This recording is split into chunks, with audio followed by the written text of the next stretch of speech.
स्वामी विश्वमुनि जी महाराज जी बहुत बड़े तपस्वी थे और 24 घंटे हर मौसम में वो केवल लंगोटी में ही रहते थे।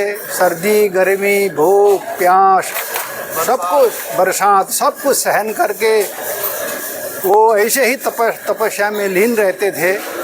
जब वो पंजाब से यहाँ पर आए तो ये जो ज़मीन थी, ये पुराने ज़मीन जो है लोग छोड़ कर के चले गए थे, ये शमशान भूमि थी।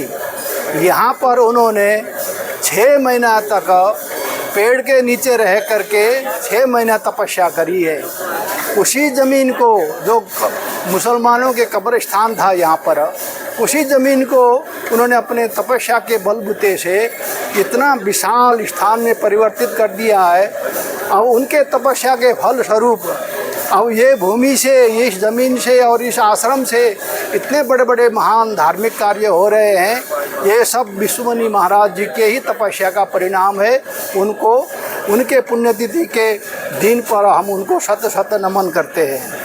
बाबा जी, एक और बताऊं आपको, जो बगल में नंदीशाला चल रही है ना, उन्हीं के आशीर्वाद से, उनकी तप के कारण ही चल रही है। हाँ, तो तपस्या है उनकी। बहुत बड़े तपस्वी थे वो। मैं उनके साथ रहा हूँ 2-3-4 साल तक, तो हमने तो अपने आंखों से प्रत्यक्ष देखा है। उनकी तपस्या का कोई जोड़ नहीं है, कोई मेल नहीं है। बहुत तपस्वी संत थे। उसी के प्रभाव से ये आजकल उनके शिष्य अपने भरत मुनि जी महाराज जो है, अब उनका आश्रम चला रहे हैं। उनकी तपस्या का प्रभाव है, उनका आशीर्वाद है। और ये भी ये भी तपस्वी संत भजन करते रहते थे पहले से। मेरे आंखों के सामने भी भजन में लीन रहते थे। तो गुरु जी तो तपस्वी थे ही, और उनके शिष्य भरत मुनि जी महाराज भी भजनानंदी संत हैं। तो उनके दोनों के पुण्य के प्रभाव से ये आश्रम फल फूल रहा है।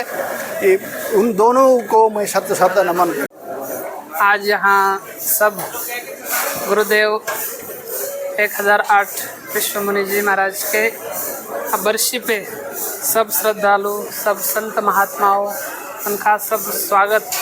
और वहाँ रात में जागरण किया यहाँ आश्रम में, और आज भंडारे की सबको व्यवस्था के, इसीलिए सब जगह से, जगह जगह से सब महान तपस्वी महात्मा सब लोग यहाँ आए हुए हैं। उनको, उनका पूजन और उनके लिए भोजन की व्यवस्था यहाँ कर दी है। और सबका हम स्वागत करते हैं, पूजन करते हैं। यहाँ गुरु जी बहुत, उनकी तपस्थली यहाँ, मैं भी बहुत साल पहले बचपन में उनके साथ रहा। उनका ही मुझे आशीर्वाद है, और उनके आशीर्वाद से सब यहाँ चल रहा है। मेरे गुरुजी यहाँ तीसरे 108 भरत मुनि जी गुरु जी के मार्गदर्शन पर, उनके देखरेख में है सब यहाँ यज्ञ महोत्सव और भोजन भंडार है सब चल रहा है। और आज उनके हाथ से हम सबको मतलब अन्नदान देंगे और उनका पूजन करेंगे।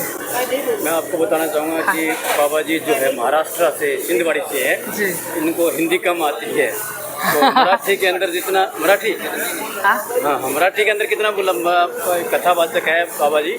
तो आपका बहुत बहुत धन्यवाद इतनी जानकारी देने के लिए। जय श्री राम। जय